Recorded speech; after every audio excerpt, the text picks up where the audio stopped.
Hi all, welcome to football arena. Lionel Messi ലുസു ടിവിക്ക് പുതുതായി കൊണ്ട് ഒരു ഇൻ്റർവ്യൂ നൽകിയിട്ടുണ്ട്. ഒരുപാട് കാര്യങ്ങളെക്കുറിച്ച് മെസ്സി അതിൽ സംസാരിച്ചിട്ടുണ്ട്. തൻ്റെ കുടുംബത്തെക്കുറിച്ചും കരിയറിനെക്കുറിച്ചും മറ്റുള്ള കാര്യങ്ങളെക്കുറിച്ചും ഹോബികളെക്കുറിച്ചും ഒക്കെ ഇപ്പോൾ മെസ്സി സംസാരിച്ചിട്ടുണ്ട്. അതിലൊരു പാർട്ട് അത് അർജന്റീനയിൽ താൻ അനുഭവിച്ച ബുദ്ധിമുട്ടുകളെക്കുറിച്ച് സംസാരിക്കാൻ വേണ്ടി മെസ്സി നീക്കിവെച്ചിട്ടുണ്ട്. അതായത് ഒരു കാലത്ത് അർജന്റീനയിൽ നിന്ന് തനിക്ക് ഒരുപാട് ഇൻസൾട്ടുകൾ അഥവാ അപമാനങ്ങൾ നേരിടേണ്ടി വന്നു എന്നാണ് മെസ്സി പറഞ്ഞിട്ടുള്ളത്. അത് അനുഭവിച്ചത് അർജന്റീനയിൽ ജീവിക്കുന്ന തൻ്റെ കുടുംബമാണ് എന്ന കാര്യം കൂടി മെസ്സി പറഞ്ഞിട്ടുണ്ട്. അദ്ദേഹത്തിൻ്റെ വാക്കുകൾ ഇങ്ങനെയാണ്: ബാഴ്സലോണയിൽ എനിക്ക് കാര്യങ്ങൾ മനോഹരമായിരുന്നു.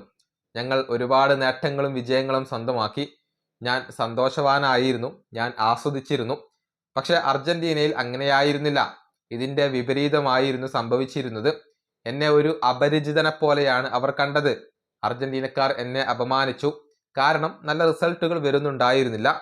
എൻ്റെ കുടുംബമാണ് അതിന് അനുഭവിച്ചത്. കാരണം അവരായിരുന്നു അർജന്റീനയിൽ ജീവിച്ചിരുന്നത്. ഇതെല്ലാം അവസാനിപ്പിക്കാൻ ഞാൻ തീരുമാനിക്കുകയായിരുന്നു. അതുകൊണ്ടാണ് അന്ന് വിരമിച്ചത്. പക്ഷെ ആ തീരുമാനത്തിൽ ഇപ്പോൾ ഖേദമുണ്ട്. ഏറ്റവും പ്രധാനപ്പെട്ട കാര്യം എന്തെന്നാൽ അർജന്റീനയിൽ ഒരുപാട് യുവതാരങ്ങൾ എന്നെ കണ്ട് വളരുന്നുണ്ടായിരുന്നു. അവർക്ക് എന്നെ ആവശ്യമുണ്ടായിരുന്നു. എന്നോട് തിരിച്ചു വരാൻ ആവശ്യപ്പെട്ടത് ആ യുവതാരങ്ങളാണ്. അവരുടെ പ്രചോദനം കാരണമാണ് ഞാൻ തിരിച്ചു വന്നത്.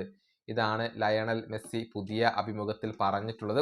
അതായത് കിരീടങ്ങൾ ഇല്ലാത്തതിൻ്റെ പേരിൽ മെസ്സിക്ക് ഒരുപാട് വിമർശനങ്ങൾ അർജന്റീനയിൽ നിന്ന് തന്നെ, അർജന്റീൻ ആരാധകരിൽ നിന്ന് തന്നെ ഏറ്റുവാങ്ങേണ്ടി വന്നിരുന്നു.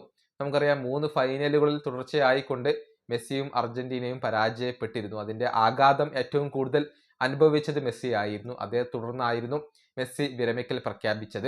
പക്ഷെ പിന്നീട് അദ്ദേഹം അർജന്റീന ദേശീയ ടീമിലേക്ക് മടങ്ങി വരികയായിരുന്നു. ഈ വീഡിയോ അവസാനിപ്പിക്കുന്നു. അടുത്തൊരു വീണ്ടും കാണാം.